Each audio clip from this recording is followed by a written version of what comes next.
Welcome to listening to the audiobook, The Success Principles by Jack Canfield. How to get from where you are to where you want to be. In The Success Principles, Jack Canfield reveals the specific methodology and results-oriented principles required for success and ultimate achievement. Whether you need to boost sales at the office, expand creativity, or create more balance in your life, this book will pave the way to achieving your highest success. Introduction. If a man for whatever reason has the opportunity to lead an extraordinary life, he has no right to keep it to himself. Jacques Yves Cousteau. If a man writes a book, let him set down only what he knows. I have guesses enough of my own. Johann Wolfgang von Goethe. This is not a book of good ideas. This is a book of timeless principles used by successful men and women throughout history. I have studied these success principles for over 30 years and have applied them to my own life. The phenomenal level of success that I now enjoy is the result of applying these principles day in and day out since I began to learn them in 1968. My success includes being the author and editor of more than 200 books, including 60 New York Times bestsellers with over 500 million copies in print in 50 languages around the world. Holding a Guinness World Record title for having 7 books on the May 24, 1998, New York Times bestsellers list. Earning a multi-million-dollar net income every year for the past 20 years. Living in a beautiful California estate. Appearing on every major talk show in America, from Oprah and Montel to Larry King Live and Good Morning America. Having a weekly newspaper column read by millions every week. Commanding speaking fees of $25,000 to $60,000 a talk. Speaking to Fortune 500 companies all over the world. Being the recipient of numerous professional and civic awards. Having outrageous relationships with my amazing wife and wonderful children. And having achieved a steady state of wellness, balance, happiness, and inner peace. I get to socialize with CEOs of Fortune 500 companies, movie, television, and recording stars, celebrated authors, and the world's finest spiritual teachers and leaders. I have given speeches to members of Congress, professional athletes, corporate managers, and sales superstars in many of the best resorts and retreat centers in the world. From the Four Seasons Resort in the British West Indies to the finest hotels in Acapulco and Cancun. I enjoy skiing in Idaho, California, and Utah. Go river rafting in Colorado. And hike in the mountains of California and Washington. Plus I get to vacation in the world's finest resorts in Hawaii, Australia, Thailand, Morocco, France, Bali, and Italy. All in all, life is a real kick. Yet like most of you reading this book, my life started out in a very average way. I grew up in Wheeling, West Virginia, where my dad worked in a florist's shop, making $8,000 a year. My mother was an alcoholic and my father was a workaholic. I worked during the summers to make ends meet, as a lifeguard at a pool and at the same florist's shop as my father. I went to college on a scholarship and worked serving breakfast in one of the dorms, to pay for books, clothes, and dates. Nobody handed me anything on a silver platter. During my last year of graduate school, I had a part-time teaching job that paid me $120 every 2 weeks. My rent was $79 a month, so that left $161 to cover all my other expenses. Toward the end of the month, I ate what became known as my 21-cent dinners, a 10-cent can of tomato paste, garlic, salt, and water over an 11-cent bag of spaghetti noodles. I know what it is like to be scraping by on the bottom rungs of the economic ladder. After graduate school, I started my career as a high school history teacher in an all-black school on the south side of Chicago. And then I met my mentor, W. Clement Stone. Stone was a self-made multimillionaire who hired me to work at his foundation, where he trained me in the fundamental success principles that I still operate from today. My job was to teach these same principles to others. Over the years, I have gone on from my time with Mr. Stone to interview hundreds of successful people, Olympic and professional athletes, celebrated entertainers, best-selling authors, business leaders, political leaders, successful entrepreneurs, and top salespeople. I have read literally thousands of books, attended hundreds of seminars, and listened to thousands of hours of audio programs to uncover the universal principles for creating success and happiness. I then applied those principles to my own life. The ones that worked are the principles I have taught in my speeches, seminars, and workshops to well over 2 million people in all 50 US states and in 36 countries around the world. These principles and techniques have not only worked for me, but they have also helped hundreds of thousands of my students achieve breakthrough success in their careers, greater wealth in their finances, greater aliveness and joy in their relationships, and greater happiness and fulfillment in their lives. My students have started successful businesses, become self-made millionaires, achieved athletic stardom, received lucrative recording contracts, starred in movie and television roles, won political offices, had huge impact in their communities, written best-selling books, been named Teacher of the Year in their school districts, broken all sales records in their companies, written award-winning screenplays, become presidents of their corporations, been recognized for their outstanding philanthropic contributions, created highly successful relationships, and raised unusually happy and successful children. The principles always work if you always work the principles. All of these same results are possible for you. I know for a fact that you, too, can attain unimagined levels of success. Why? Because the principles and techniques always work. All you have to do is put them to work for you. A few years before I wrote this book, I was interviewed on a television show in Dallas, Texas. I had made the claim that if people would use the principles I was teaching, they could double their income and double their time off in less than 2 years. The woman interviewing me was highly skeptical. I gave her a copy of one of my audio programs and told her that if she used the principles and techniques for 2 years and she didn't double her income and double her time off, I would come back on her show and write her a check for $1,000. If they did work, she had to ask me back and tell her viewers the principles had worked. A short 9 months later, I ran into her at the National Speakers Association convention in Orlando, Florida. She told me that not only had she already doubled her income, but she had also moved to a bigger station with a substantial pay increase, had started a public speaking career, and had already finished and sold a book all in just 9 months. The fact is that anyone can consistently produce these kinds of results on a regular basis. All you have to do is decide what you want, believe you deserve it, and practice the success principles in this book. The fundamentals are the same for all people and all professions, even if you're currently unemployed. It doesn't matter if your goals are to be the top salesperson in your company, get straight A's in school, lose weight, buy your dream home, or become a world-class professional athlete, rock star, award-winning journalist, multimillionaire, or successful entrepreneur. The principles and strategies are the same. And if you learn them, assimilate them, and apply them with discipline every day, they will transform your life beyond your wildest dreams. You can't hire someone else to do your push-ups for you. As motivational philosopher Jim Rohn so aptly put it, you can't hire someone else to do your push-ups for you. You must do them yourself if you are to get any value out of them.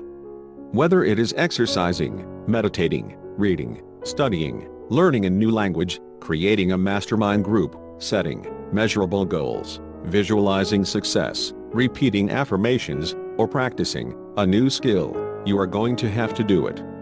No one else can do these things for you. I will give you the road map, but you will have to drive the car. I will teach you the principles, but you will have to apply them. If you choose to put in the effort, I promise you the rewards will be well worth it. How this book is structured. To help you quickly learn these powerful principles, I have organized this book into 6 sections. Part 1, The Fundamentals of Success, consists of 25 chapters that contain the absolute basics you must do to get from where you are to where you want to be. You'll start by exploring the critical importance of taking 100% responsibility for your life and your results. From there, you'll learn how to clarify your life purpose, your vision for your ideal life, and what you truly want to achieve. Next, we'll look at how to create an unshakable belief in yourself and your dreams. Then I'll help you turn your vision into a set of concrete goals and an action plan for achieving them. I'll also teach you how to harness the incredible power of affirmations and visualization, two of the greatest success secrets of all Olympic athletes, top entrepreneurs, world leaders, and high achievers. The next few chapters have to do with taking those necessary but sometimes scary action steps that are required to make your dreams come true. Part 2. Transform yourself for success. Addresses the important inner work you'll need to do, work that will help you remove any mental and emotional blocks you may have to success. It's not enough to know what to do. You also need to understand the methodology for removing self-defeating beliefs, fears, and habits that are holding you back. Like driving your car with the emergency brake on, these blocks can significantly slow your progress. You must learn how to release the brakes, or you will always experience life as a struggle and fall short of your intended goals. Part 3. Build your success team. Reveals how to build different kinds of support teams so you can spend your time focusing exclusively on your core genius. You'll also learn how to redefine time, utilize the benefits of a personal coach, and access your own inner wisdom in untapped but ultra-rare resource. In Part 4, create successful relationships. I'll teach you a number of principles, as well as some very practical techniques for building and maintaining successful relationships. In this day of strategic alliances and power networks, it's literally impossible to build large-scale, long-lasting success without world-class relationship skills, including in social media. Next, because so many people equate success with money, and because money is vital to our survival and the quality of our life, Part 4 is entitled, Success and Money. I'll teach you how to develop a more positive money consciousness, how to ensure that you have plenty of money to live the lifestyle you want, both now and after you retire, and the importance of tithing and service in guaranteeing your financial success. Finally, in Part 5, because technology is so important today, I've honed down the most important principles that successful people follow in success in the digital age. I'll look at how to master only the technology you need, how to brand yourself and develop a unique voice online, how to use social media to connect and develop valuable relationships, and how to use crowdfunding, crowdsourcing, and other internet-based strategies to find the people and resources that can help you reach your most important goals. How to read this book. Everyone learns differently, and you probably know how you learn best. And though there are many ways that you can read this book, I'd like to make a few suggestions that previous readers have found helpful. You may want to read this book through once just to get a feel for the total process before you start the work of creating the life you truly want. The principles are presented in an order that builds one upon the other. They are like the numbers in a combination lock. You need all the numbers, and you need them in the right order. It doesn't matter what color, race, gender, or age you are. If you know the combination, the lock has to open for you. As you are reading, I strongly encourage you to underline and highlight everything that feels important to you. Make notes in the margin about the things you'll put into action. Then review those notes and highlighted sections again and again. Repetition is the key to real learning. Every time you reread portions of this book, you'll literally remind yourself of what you need to do to get from where you are to where you want to be. As you'll discover, it takes repetitive exposure over time to a new idea before that idea becomes a natural part of your way of thinking and being. You may also discover that you're already familiar with some of the principles here. That's great. But ask yourself, am I currently practicing them? If not, make a commitment to put them into action now. Remember, The principles only work if you work the principles. The second time you read through this book, you'll want to read one chapter at a time, then take whatever time necessary to put into practice that principle and the techniques that accompany it. If you're already doing some of these things, keep doing them. If not, start now. Like many of my past students and clients, you too may find yourself resisting taking some of the suggested action steps. But my experience has shown that the ones you most resist are the ones you most need to embrace. Remember, reading this book is not the same as doing the work, any more than reading a book on weight loss is the same as actually eliminating certain foods, eating fewer calories, and exercising more. You might find it useful to connect with one or two other people who would like to join you as accountability partners and ensure that each of you actually implements what you learn. True learning only occurs when you assimilate and apply the new information, when there is a change in your behavior. A warning. Of course, any change requires sustained effort to overcome years' worth of internal and external resistance. Initially, you may find yourself getting very excited about all this new information. You may feel a newfound sense of hope and enthusiasm for the new vision of your life as it can be. This is good. But be forewarned that you may also begin to experience other feelings as well. You may feel frustration at not knowing about all of this earlier, anger at your parents and teachers for not teaching you these important concepts at home and at school, or anger at yourself for having already learned many of these things and not having acted on them. Just take a deep breath and realize that this is all part of the process of your journey. Everything in the past has actually been perfect. Everything in your past has led you to this transformative moment in time. Everyone, including you, has always done the best they could with what they knew at the time. Now you are about to know more. Celebrate your new awareness. It is about to set you free. You may also find that there will be times when you wonder, why isn't all of this working faster? Why haven't I already achieved my goal? Why aren't I rich already? Why don't I have the man or woman of my dreams by now? When am I going to achieve my ideal weight? Success takes time, effort, perseverance, and patience. If you apply all of the principles and techniques covered in this book, you will achieve your goals. You will realize your dreams. But it won't happen overnight.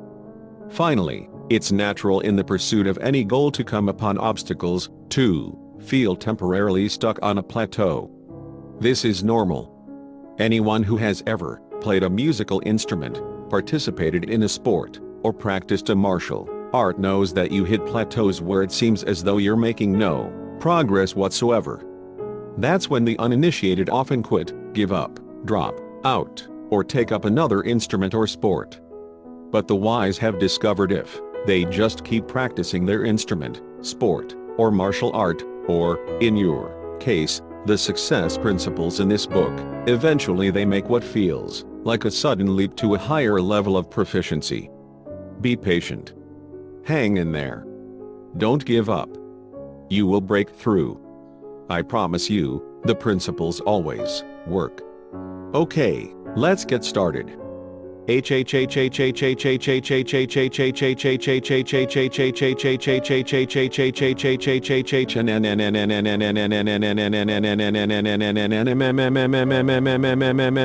Eve my ideal weight? Success takes time, effort, perseverance, and patience. If you apply all of the principles and techniques covered in this book, you will achieve your goals. You will realize your dreams. But it won't happen overnight. Finally, it's natural in the pursuit of any goal to come upon obstacles, to feel temporarily stuck on a plateau. This is normal.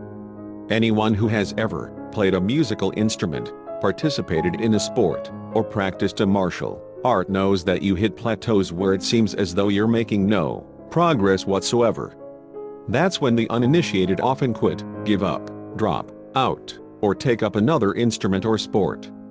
But the wise have discovered if they just keep practicing their instrument, sport, or martial art, Or, in your case, the success principles in this book. Eventually they make what feels like a sudden leap to a higher level of proficiency.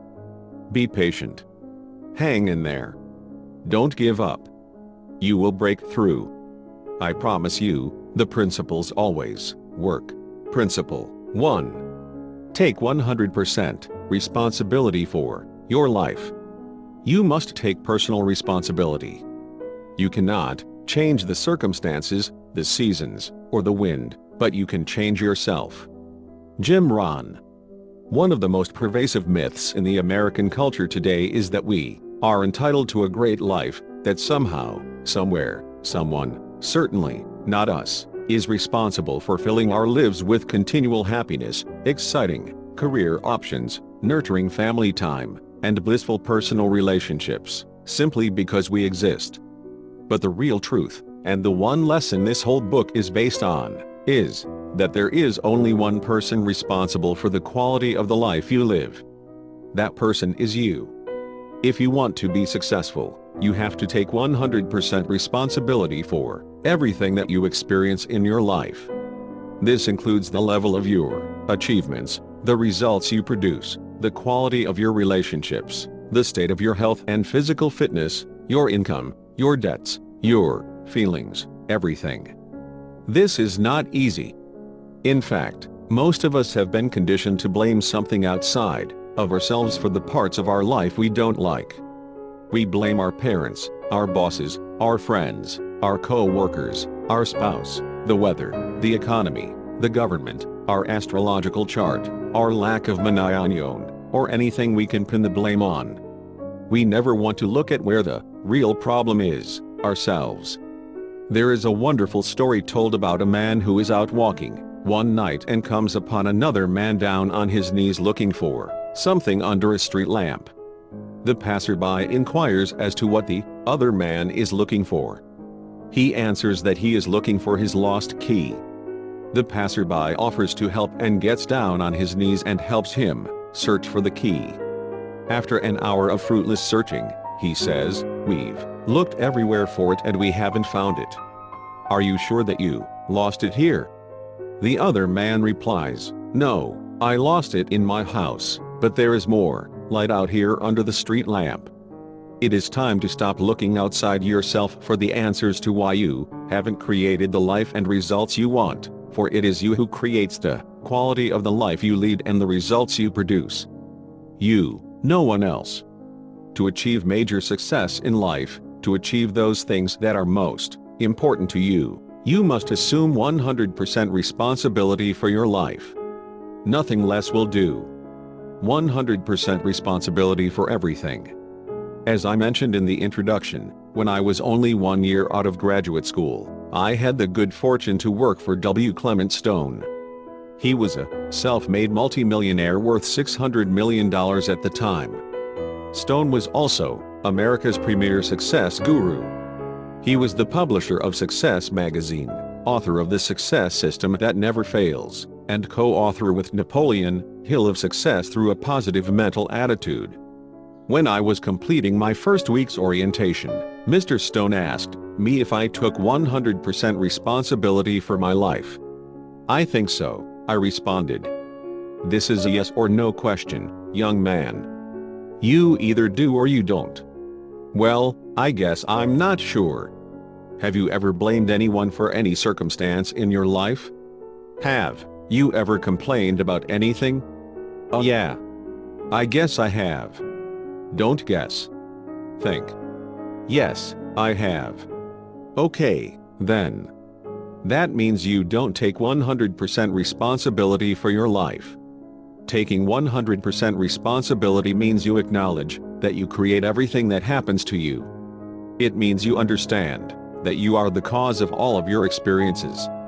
If you want to be really successful, and I know you do, then you will have to give up blaming and complaining and take total responsibility for your life. That means all your results, both your successes and your failures. That is the prerequisite for creating a life of success. It is only by acknowledging that you have created everything up until now that you can take charge of creating the future you want. You see, Jack, if you realize that you have created your current conditions, then you can uncreate them and recreate them at will. Do you understand that? Yes, sir, I do. Are you willing to take 100% responsibility for your life? Yes, sir, I am. And I did. You have to give up all your excuses. 99% of all failures come from people who have a habit of making excuses. George Washington Carver. If you want to create the life of your dreams, then you are going to have to take 100% responsibility for your life as well. That means giving up all your excuses, all your victim stories, all the reasons why you can't and why you haven't up until now, and all your blaming of outside circumstances.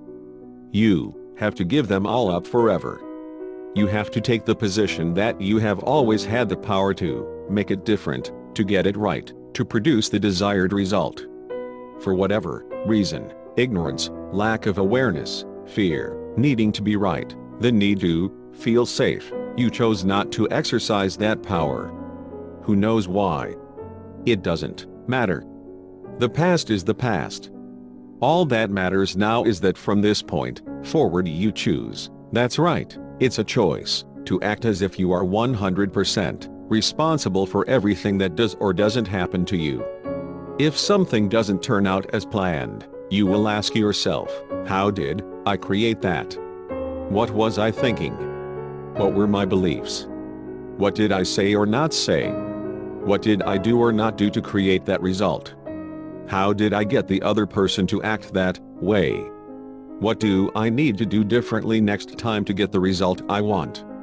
A few years after I met Mr. Stone, Dr. Robert Tresnick, a psychotherapist in Los Angeles, taught me a very simple but very important formula that made this idea of 100% responsibility even clearer to me. The formula is E plus R equals O. Event plus response equals outcome. The basic idea is that every outcome you experience in life, whether it is success or failure, wealth or poverty, health or illness, intimacy or estrangement, joy or frustration, is the result of how you have responded to an earlier event or events in your life. If you don't like the outcomes you are currently getting, there are two basic choices you can make. 1. You can blame the event, E, for your lack of results, O. In other words, you can blame the economy, the weather, the lack of money, your lack of education, racism, gender bias, the current administration in Washington, your parents, your wife or husband, your boss's attitude, your employees, the system or lack of systems, and so on. If you're a golfer, you've probably even blamed your clubs and the course you played on. No doubt all these factors do exist, but if they were the deciding factor, nobody would ever succeed. Jackie Robinson would never have played Major League Baseball. Barack Obama would never have become President of the United States. Sidney Poitier and Denzel Washington would never have become movie stars. Dianne Feinstein and Barbara Boxer would never have become U.S. senators. Bill Gates would never have founded Microsoft, and Steve Jobs would never have started Apple Computers. For every reason why it's not possible, there are hundreds of people who have faced the same circumstances and succeeded. Lots of people overcome these so-called limiting factors, so it can't be the limiting factors that limit you. It is not the external conditions and circumstances that stop you, it is you. We stop ourselves. We think limiting thoughts and engage in self-defeating behaviors. We defend our self-destructive habits, such as drinking, smoking, and not getting enough sleep, with indefensible logic. We ignore useful feedback, fail to continuously educate ourselves and learn new skills, waste time on the trivial aspects of our lives, engage in idle gossip, eat unhealthy food, fail to exercise, spend more money than we make, fail to invest in our future, avoid necessary conflict, fail to tell the uncomfortable truth, don't ask for what we want, and then wonder why our lives don't work. 2. You can instead simply change your responses, R, to the events, E, the way things are, until you get the outcomes, O, you want. You can change your thinking, change your communication, change the pictures you hold in your head, your images of yourself and the world, and change your behavior, the things you do. That is all you really have any control over anyway. Unfortunately, most of us are so run by our habits that we never change our behavior. We get stuck in our conditioned responses to our spouses and our children, to our colleagues at work, to our customers and our clients, to our students, and to the world at large. We are a bundle of conditioned reflexes that operate outside of our control. You have to regain control of your thoughts, your images, your dreams and daydreams, and your behavior. Everything you think, say, and do needs to become intentional and aligned with your purpose, your values, and your goals. If you don't like your outcomes, change your responses. Let's look at some examples of how this works. I remember living in Los Angeles during a terrible earthquake. 2 days later, I watched as a CNN reporter interviewed people commuting to work. The earthquake had damaged one of the main freeways leading into the city. Traffic was at a standstill, and what was normally a 1-hour drive had become a 2 or 3 hour drive. The CNN reporter knocked on the window of one of the cars stuck in traffic and asked the driver how he was doing. He responded angrily, "I hate California. First there were fires, then floods, and now an earthquake. No matter what time I leave in the morning, I'm going to be late for work. This sucks." Then the reporter knocked on the window of the car behind him and asked the second driver the same question. This driver was all smiles. He replied, "It's no problem. I left my house at 5 a.m. I don't think under the circumstances my boss can ask for more than that. I have lots of music and my Spanish language lessons with me. I've got my cell phone. I have coffee in a thermos, my lunch, I even brought a book to read. So I'm fine." Now, if the earthquake or the traffic, the event, were really the deciding variables, then everyone should have been angry. But everyone wasn't.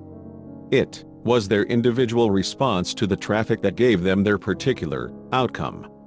It was thinking negative thoughts or thinking positive thoughts, leaving the house prepared or leaving the house unprepared that made the difference. It was all a matter of attitude and behavior that created their completely different experiences. I've heard there's going to be a recession. I've decided not to participate.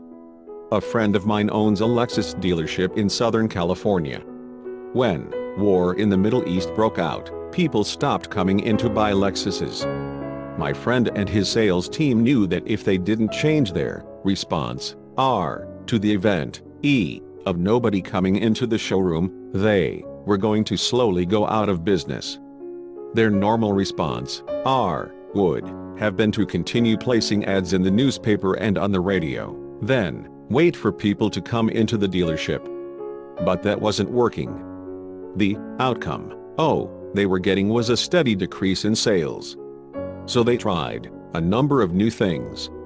The one that worked was driving a fleet of new cars out to where the rich people were, the country clubs, marinas, polo grounds, parties in Beverly Hills, Westlake Village, and Lake Sherwood, and then inviting them to take a spin in a new Lexus. Now think about this: have you ever test-driven a new car and then got back into your old car? Remember that feeling of dissatisfaction you felt as you compared your old car to the new car you had just driven? Your old car was fine up until then. But suddenly you knew there was something better, and you wanted it. The same thing happened with these folks. After test driving the new car, a high percentage of the people bought or leased a new Lexus. The dealership had changed their response, R, to an unexpected event, E, the war, until they got the outcome, O, increased sales, that they wanted. They actually ended up selling more cars per week than before the war broke out. Everything you experience today is the result of choices you have made in the past. Everything you experience in life, both internally and externally, is the result of how you have responded to a previous event. Event, You are given a $400 bonus. Response: you spend it on a night on the town with friends. Outcome: you are broke. Event: you are given a $400 bonus. Response: you invest it in your mutual fund. Outcome: you have an increased net worth. You have control over only 3 things in your life: the thoughts you think, the images you visualize, and the actions you take, your behavior. How you use these 3 things determines everything you experience. If you don't like what you are producing and experiencing, you have to change your responses. Change your negative thoughts to positive ones. Change what you daydream about. Change your habits. Change what you read. Change your friends. Change how you talk to yourself and others. If you keep on doing what you've always done, you'll keep on getting what you've always got. 12-step programs such as Alcoholics Anonymous define insanity as continuing the same behavior and expecting a different result. It ain't gonna happen. If you are an alcoholic and you keep on drinking, your life is not going to get any better. Likewise, if you only continue your current behaviors, your life is not going to get any better either. The day you change your responses is the day your life will begin to get better. If what you are currently doing would produce the more and better that you are seeking in life, the more and better would have already shown up. If you want something different, you are going to have to do something different. You have to give up blaming. All blame is a waste of time. No matter how much fault you find with another, and regardless of how much you blame him, it will not change you. Wayne Dyer. You will never become successful as long as you continue to blame someone or something else for your lack of success. If you are going to be a winner, you have to acknowledge the truth. It is you who took the actions, thought the thoughts, created the feelings, and made the choices that got you to where you now are. It was you. You are the one who ate the junk food. You are the one who didn't say no. You are the one who took the job. You are the one who stayed in the job. You are the one who chose to believe them. You are the one who ignored your intuition. You are the one who abandoned your dream. You are the one who bought it. You are the one who didn't take care of it. You are the one who decided you had to do it alone. You are the one who trusted him. You are the one who said yes to the dogs. In short, you thought the thoughts, you created the feelings, you made the choice, you said the words, and that's why you are where you are now. You have to give up complaining. The man who complains about the way the ball bounces is likely the one who dropped it. Lou Holtz. Let's take a moment to really look at complaining. In order to complain about something or someone, you have to believe that something better exists. You have to have a reference point of something you prefer that you are not willing to take responsibility for creating. Let's look at that more closely. If you didn't believe there was something better possible, more money, a bigger house, a more fulfilling job, more fun, a more loving partner, you couldn't complain. So you have this image of something better and you know you would prefer it, but you are unwilling to take the risks required to create it. Complaining is an ineffective response to an event that does not produce a better outcome. Think about this: people only complain about things they can do something about. We don't complain about the things we have no power over. Have you ever heard anyone complain about gravity? No, never. Have you ever seen an elderly person all bent over with age walking slowly down the street with the aid of a walker complaining about gravity? Of course not. But why not? If it weren't for gravity, people wouldn't fall down the stairs, planes wouldn't fall out of the sky, and we wouldn't break any dishes. But nobody complains about it. And the reason is because gravity just exists. There is nothing anyone can do about gravity, so we just accept it. We know that complaining will not change it, so we don't complain about it. In fact, because it just is, we use gravity to our advantage. We build aqueducts down mountainsides to carry water to us, and we use drains to take away our waste. Even more interesting is that we choose to play with gravity, to have fun with it. Almost every sport we play uses gravity. We ski, skydive, high jump, throw the discus and the javelin, and play basketball, baseball, and golf, all of which require gravity. The circumstances you complain about are all situations you can change, but you have chosen not to. You can get a better job, find a more loving partner, make more money, move to where the jobs are, live in a nicer house, and eat healthier food. But all of these things would require you to change.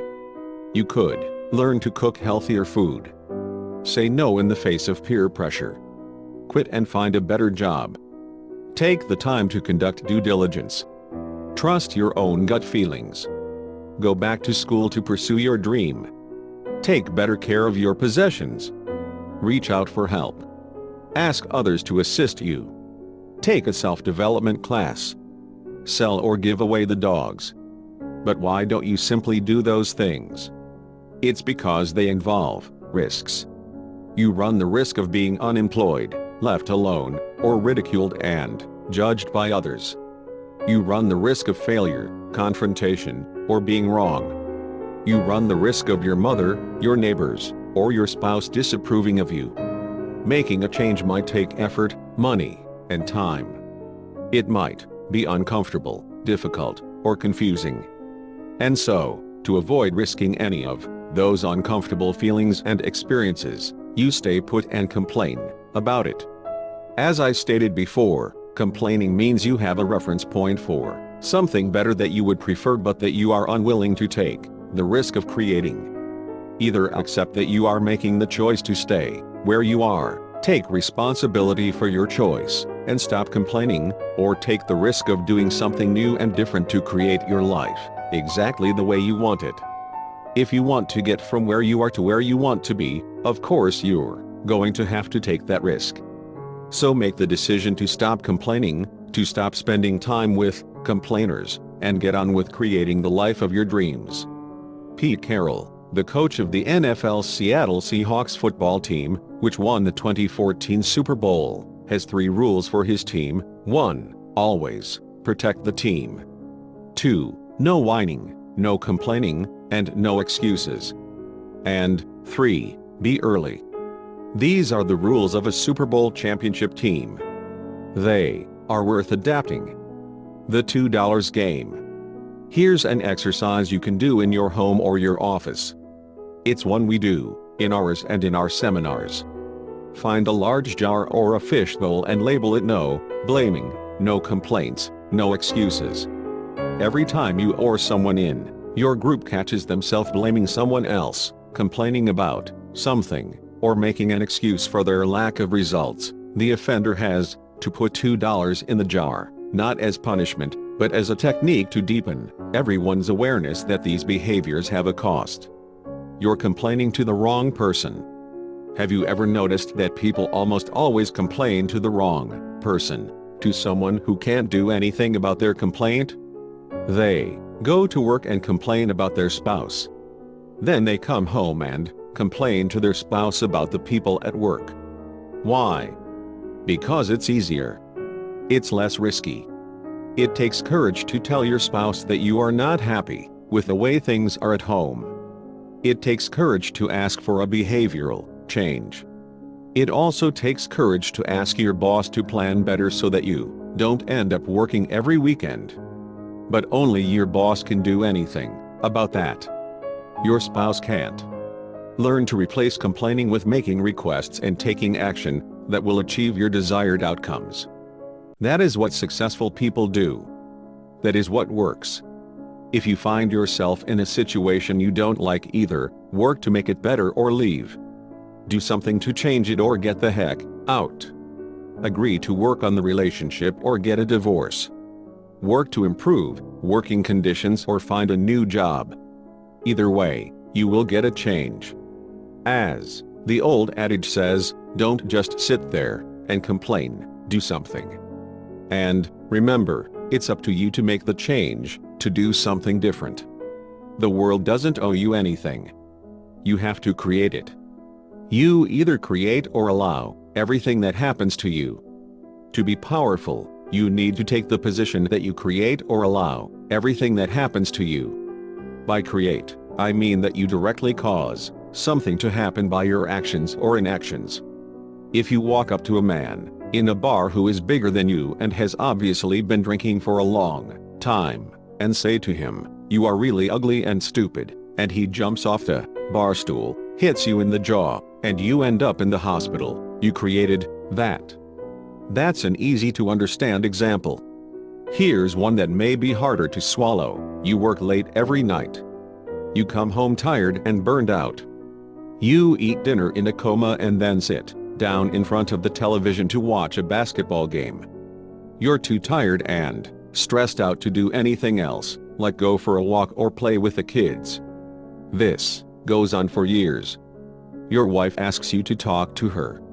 You say, "Later. I'm watching the game." 3 years later, you come home to an empty house and a note that says she has left you and taken the kids. You created that one too. Other times, we simply allow things to happen to us by our inaction and our unwillingness to do what is necessary to create or maintain what we want. You didn't follow through on your threat to take away privileges if the kids didn't clean up after themselves, and now the house looks like a war zone. You didn't demand he join you in counseling or leave the first time he hit you, so now you're still getting hit. You didn't attend any sales and motivational seminars because you were too busy, and now the new kid just won the top sales award. You didn't make the time to take the dogs to obedience training, and now they're out of control. You didn't take time to maintain your car, and now you're sitting by the side of the road with your car broken down. You didn't go back to school, and now you are being passed over for a promotion. Realize that you are not the victim here. You stood passively by and let it happen. You didn't say anything, make a demand, make a request, say no, try something new, or leave. Yellow alerts. Be aware that nothing ever just happens to you. Just like the yellow alerts in the Star Trek television series and movies, you almost always receive advance warnings in the form of telltale signs, comments from others, gut instinct, or intuition that alert you to the impending danger and give you time to prevent the unwanted outcome. You are getting yellow alerts all the time. There are external yellow alerts. He keeps coming home later and later with alcohol on his breath. The client's first check bounced. He screamed at his secretary. His mother warned you. Your friends told you. And there are internal yellow alerts, that feeling in your stomach, that fleeting thought that just maybe. That intuition that said. That fear that emerged. That dream that woke you up in the middle of the night. We have a whole language that informs us, clues, inklings, suspicions. The handwriting on the wall. I had a feeling that. I could see it coming for a mile. My gut feeling told me. These alerts give you time to change your response, R, in the E+R=O equation. However, too many people ignore the yellow alerts because paying attention to them would require them to do something that is uncomfortable. It is uncomfortable to confront your spouse about the cigarettes in the ashtray that have lipstick on them. It is uncomfortable to speak up in a staff meeting when you are the only one who feels that the proposed plan won't work. It is uncomfortable to tell someone you don't trust them. So you pretend not to see and not to know because it is easier, more convenient and less uncomfortable, avoids confrontation, keeps the peace, and protects you from having to take risks. Life becomes much easier. Successful people, on the other hand, face facts squarely. They do the uncomfortable and take steps to create their desired outcomes. Successful people don't wait for disasters to occur and then blame something or someone else for their problems. Once you begin to respond quickly and decisively to signals and events as they occur, life becomes much easier. You start seeing improved outcomes both internally and externally.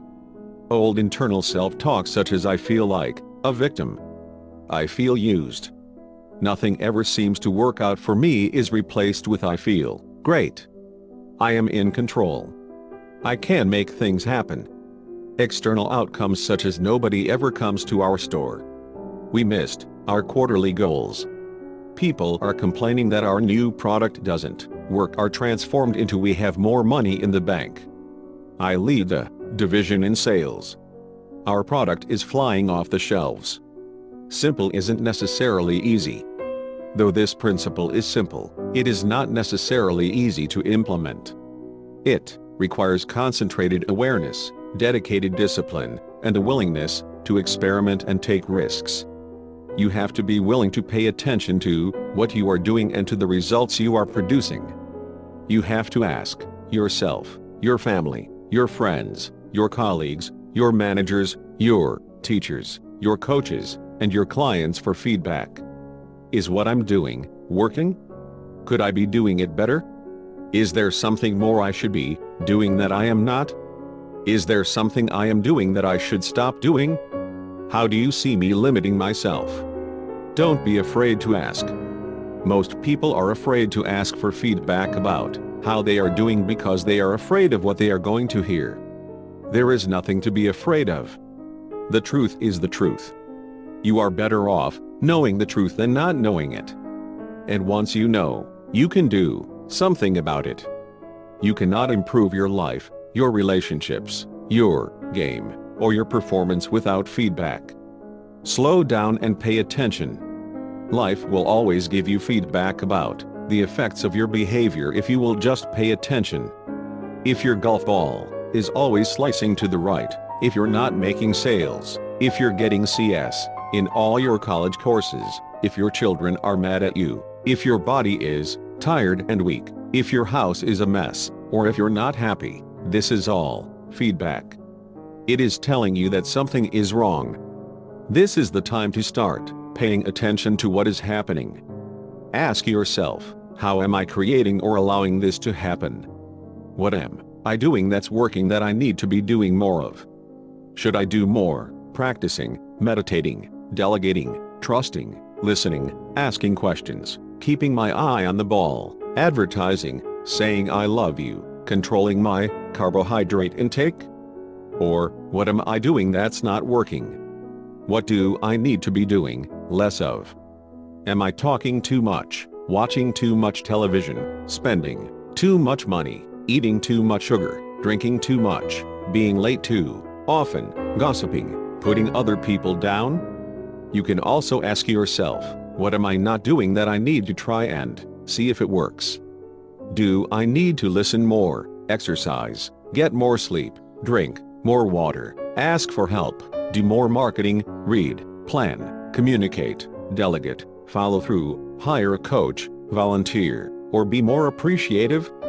This book is full of proven success principles and techniques you can immediately put into practice in your life. You will have to suspend judgment, take a leap of faith, act as if they are true, and try them out. Only then will you have first-hand experience about their effectiveness for your life. You won't know if they work unless you give them a try. And here's the rub, no one else can do this for you. Only you can do it. But the formula is simple. Do more of what is working, do less of what isn't, and try on new behaviors to see if they produce better results. Pay attention. Your results don't lie. The easiest, fastest, and best way to find out what is or isn't working is to pay attention to the results you are currently producing. You are either rich, or you are not. You either command respect or you don't. You are either golfing par or you are not. You are either maintaining your ideal body weight or you are not. You are either happy or you are not. You either have what you want or you don't. It's that simple. Results don't lie. You have to give up any excuses and justifications and come to terms with the results you are producing. If you are under quota or overweight, all the great reasons in the world won't change that. The only thing that will change your results is to change your behavior. Prospect more, get some sales training, change your sales presentation, change your diet, consume fewer calories, and exercise more frequently. These are things that will make a difference. But you have to first be willing to look at the results you are producing. The only starting point that works is reality. So start paying attention to what is so. Look around at your life and the people in it. Are you and they happy? Is there balance, beauty, comfort, and ease? Do your systems work? Are you getting what you want? Is your net worth increasing? Are your grades satisfactory? Are you healthy, fit, and pain-free? Are you getting better in all areas of your life? If not, then something needs to happen, and only you can make it happen. Don't kid yourself. Be ruthlessly honest with yourself. Take your own inventory. From victim to victory. Raj Bhavsar was born to be a gymnast. It was the natural career choice for a kid who, at the age of 4, lived to climb up things, including trees and furniture, and jump off them. His parents, worried that he'd hurt himself and destroy their house, signed him up for gymnastics classes at a nearby gym. Raj quickly fell in love with the sport, and by the age of 10, he wanted to be the best at this sport that he loved and represent his country in the Olympics. He began focusing intensely on becoming a better gymnast, and soon, the success began to show. He started winning first and second place at competitions and was a 5-time Texas champion by the time he entered high school. His high school and college years were a blur of awards and championships: regional state champion, national champion, senior national team, and then placement in 2 medal-winning championship teams. In his mind, he was unstoppable. In 2004, Raj was competing for a spot in the U.S. Olympic gymnastics team. Of the 12 routines he'd done, 11 of them had been perfect. Everybody agreed that he was a shoo-in. Elated, he was thinking, "Greece, here I come." But at the conclusion of the trials, when they read off the names of the Olympians, his wasn't on the list. Then he heard the words, Raj Bhavsar, alternate. In that moment, his whole world, everything he'd been working toward for a decade and a half, was shattered. His expectations were sky high and tangled up in his self-worth, so when they weren't met on that awful day in 2004, he came down to earth with a crash. For the next few years, he burned with one desire: to find out why he'd been denied. He needed to find someone to blame. Although Raj went to Greece as an alternate, it was a bittersweet experience watching his teammates work together and compete day after day. Unofficially, he was part of the team, yet it was clear he wasn't really one of them. He never had a chance to compete, and he returned from the trip, disillusioned and lost. Back at home, he did some serious soul-searching. He asked himself, "Do I truly enjoy gymnastics? Do I love the competition regardless of the scores and the accolades?" His answer was yes. So he decided to recommit himself to being a gymnast, and this time to throw himself into the sport not just to win competitions, but for the art of it, and the love of it. Unfortunately, without the intense drive to win, his performance suffered. At the 2007 U.S. Nationals, held 9 months before the 2008 Olympic team was selected, he bombed. His performance was rocky, and, for the first time in 9 years, he didn't even make the national team. He had to own up to the truth: what he was doing wasn't working. A few days later, a friend of his, a 2000 Olympian himself, handed Raj a book and said, "You need to read this." Raj took it from him and saw on the cover a picture of a white-haired guy with a big smile and the words, "How to get from where you are to where you want to be." He thought, "No book can get me where I want to be. My problem is different." But when his coach recommended the same book a few days later, Raj decided to give it a chance. I'll let Raj tell the rest of the story. The book was The Success Principles, and the first thing I learned was that, to be successful, you have to take 100% responsibility for everything that happens in your life. This was a tough one to swallow, considering I had been convinced, for years, that life had played against me. Soon, however, I realized that harboring resentment and dwelling on what happened had gotten me nowhere. Suddenly, instead of continuing to look for someone to blame, I began to turn that energy inward and examine how my own mindset of fear and negativity had contributed to my recent performance. Where was my fear coming from, and what was causing these negative thoughts in my head? I had always thought that fear meant I was broken, but Jack taught me that successful people experience fear and negativity on a daily basis, yet still choose to move forward toward their goals. Negative thoughts, rejection, fear, they're just part of the process. Suddenly, these thoughts became challenges to overcome, rather than huge roadblocks or evidence of my failure. I was on a whole new course. My coach saw the light go on in me. It was like a switch was flipped, he said. Working with him on a new training plan, I recommitted to my dream of being an Olympian, but now I also wanted to be an Olympian in life. I created a vision board and mind map, not only to help me visualize success but also to break down my huge, lofty, overwhelming Olympic goal into areas of daily focus that I could manage. When the 2008 Olympic tryouts were held, I sailed through the competition. I felt happy, clear, and on top of my game. I nailed all my routines. With all the work I'd done on myself, I was confident they would name me to the team this time. But when they named the final team members, my name wasn't called. What? In a cruel repeat of 2004, I heard, Raj Bavsar, alternate. When a reporter from NBC asked me how I felt about being named an alternate a second time, I answered with one sentence, there is no external event that can defeat my sense of inner accomplishment.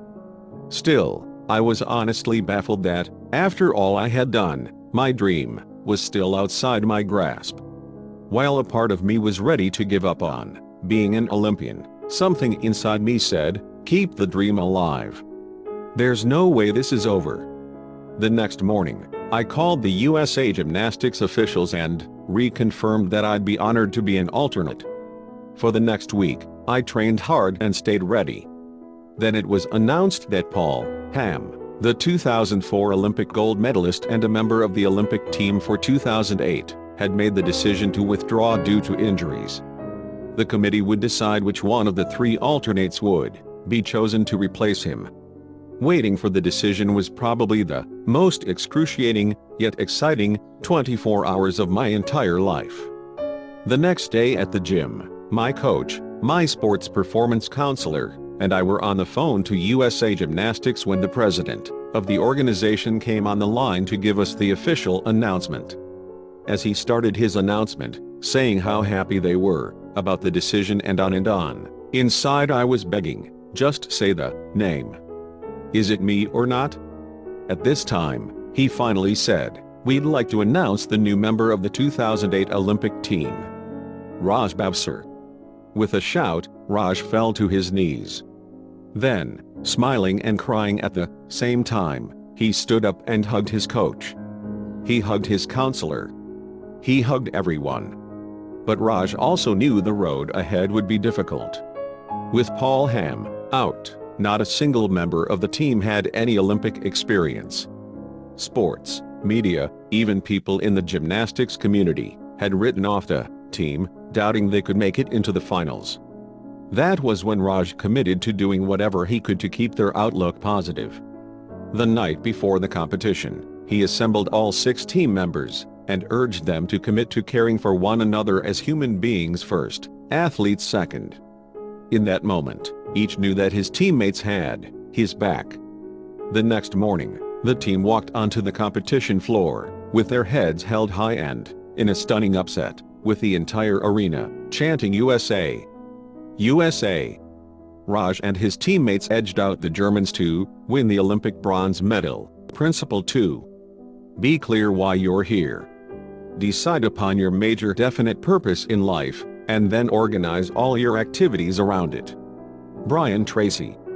I believe each of us is born with a life purpose. Identifying, acknowledging, and honoring this purpose is perhaps the most important action that successful people take. They take the time to understand what they're here to do, and then they pursue that with passion and enthusiasm. What were you put on this earth to do? I discovered long ago what I was put on this earth to do. I determined my true purpose in life, my right livelihood. I discovered how to inject passion and determination into every activity I undertake. And I learned how purpose can bring an aspect of fun and fulfillment to virtually everything I do. Now I'd like to help uncover the same secret for you. You see, without a purpose in life, it's easy to get sidetracked on your life's journey. It's easy to wander and drift, accomplishing little. But with a purpose, everything in life seems to fall into place. To be on purpose means you're doing what you love to do, doing what you're good at, and accomplishing what's important to you. When you are truly and passionately on purpose, the people, resources, and opportunities you need naturally gravitate toward you. The world benefits too, because when you act in alignment with your true life purpose, which may at first glance seem selfish, all of your actions automatically serve others. Some personal life purpose statements. My life purpose is to inspire and empower people to live their highest vision in a context of love and joy in harmony with the highest good of all concerned. I inspire people to live their highest vision by collecting and disseminating inspiring stories through the Chicken Soup for the Soul series and in my inspirational keynote speeches. I empower people to live their dreams by writing practical self-help books like this one, Tapping into Ultimate Success and the Power of Focus. By designing courses for high school and college students. And by conducting seminars for individuals and corporations that teach powerful tools for creating one's ideal life both at work and at home. Here are the life purpose statements of some of my friends. It is important to note that they have all become self-made millionaires through the fulfillment of their life purpose. To inspire and empower people to achieve their destiny. To uplift humanity's consciousness through business. To humbly serve the Lord by being a loving, playful, powerful, and passionate example of the absolute joy that is available to us, the moment we rejoice in God's gifts and sincerely love and serve all of His creations. To leave the world a better place than I found it, for horses and for people too. Once you know what your life purpose is, you can organize all of your activities around it. Everything you do should be an expression of your purpose. If an activity didn't align with your purpose, you wouldn't work on it. Period. What's the why behind everything you do? Without purpose as the compass to guide you, your goals and action plans may not ultimately fulfill you. You don't want to get to the top of the ladder, only to find you had it leaning against the wrong wall. When Julie Marie Carrier was a child, she was a very big fan of animals. As a result, all she ever heard growing up was, "Julie, you should be a vet. You're going to be a great vet. That's what you should do." So when she got to Ohio State University, she took biology, anatomy, and chemistry, and started studying to be a vet. A Rotary Ambassadorial Scholarship allowed her to spend her senior year studying abroad in Manchester, England. Away from the family and faculty pressures back home, she found herself one dreary day sitting at her desk, surrounded by biology books and staring out the window, when it suddenly hit her, "You know what? I'm totally miserable. What am I doing? I don't want to be a vet." Julie then asked herself, what is a job I would love so much that I'd do it for free but that I could actually get paid for? It's not being a vet. That's not the right job. Julie thought back over all the things she'd done in her life and what had made her the most happy. Suddenly it hit her, it was all of the youth leadership conferences that she had volunteered at, and the communications and leadership courses she had taken as elective courses back at Ohio State. How could I have been so ignorant? She thought. Here I am in my 4th year at school and just finally realizing I'm on the wrong path. But it's been right here in front of me the whole time. I just never took the time to acknowledge it until now. Buoyed by her new insight, Julie spent the rest of her year in England, taking courses in communications and media performance. When she returned to Ohio State, she was eventually able to convince the administration to let her create her own program in leadership studies. And, while it took her 2 years longer to finally graduate, she went on to become a senior management consultant in leadership training and development for the Pentagon. She also won the Miss Virginia, USA, contest, which allowed her to spend much of the year speaking to kids all across Virginia, plus launch a national speaking career to empower youth with messages of leadership and character. By the way, Julie was able to do this at only 26 years old, a testament to the power that clarity of purpose can create in your life. Today Julie has reached over 1 million young people as one of the top national youth leadership speakers for student conferences, high schools, colleges, and youth programs worldwide. You may have seen her on NBC's Today Show or Fox News, in the New York Times, or as a success coach for teens and young women featured on a goal-setting TV show on MTV. Julie even received an Emmy nomination. The good news is that you don't have to go all the way to England to discover what you are really here to do. You can simply complete 2 simple exercises that will help you clarify your purpose. Your inner guidance system is your joy. It is the soul's duty to be loyal to its own desires. It must abandon itself to its master passion. Dame Rebecca West.